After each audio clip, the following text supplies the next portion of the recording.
Üniversitedeki bir günün akımını başlatıyorum. Önce otobüse, sonra milyonda bir denk gelen boş koltuğa oturuyorum. Geldik. Burası giriş. Şarkıyla karşılanıyoruz ve içeriye teşrif buyuruyoruz. Burada da okulumu ne kadar çok sevdiğimi gösteriyorum. Şov mu yaptığıma göre artık derse gidebilirim. Önce bu yolu, sonra bunu, en son bu Everest'e çıkmam lazım. Bir Everest daha var. Bu da ölmeden önceki son nefeslerim.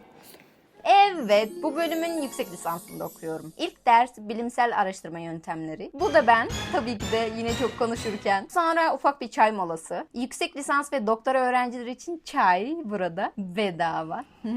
Kudurun. Tekrar ders, sonra öğle saati. Yemekhaneye gidiyoruz ama bu anakonda kuyruğu bitmez diyerek market trafiğine takılıyoruz. Hocayı yakalayıp asansörü de kaptık. Everest'e çıkmaya gerek kalmadı. Sonra da şöyle tıkınırken öbür tarafa bir gidip geliyorum. İkinci ders Azerbaycan Türkçesi. Dersten sonra bize ders çalışmamız için lütfedilen odayı temizliyoruz. Öncesi ve sonrası. Ay çok acıktım diyerek yemekhaneye koşuyorum. Tabii bu sefer sıra yok. İşte günün menüsü. Biraz etrafı da göstereyim. Minik süvarimize bakın. Bu sene Uşak'ta su yok. O yüzden burada da su yok maalesef.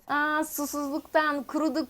Bulmuşken oynayayım bari derken belamı buluyorum tabii. Şöyle kütüphanemizi de göstereyim. Giriş katı 7/24 açık. Üst katlar 10'a kadar açık. Şöyle ders çalışma kabinleri de var. Burası güzel sanatlar. Diğerleri Saat Kulesi. Burası da benim gibi fakirlerin çok uğramadığı yerler. Bayrak olmadan olmaz. Atam olmadan hiç olmaz. Yılın son açmış çiçeklerini de göstereyim.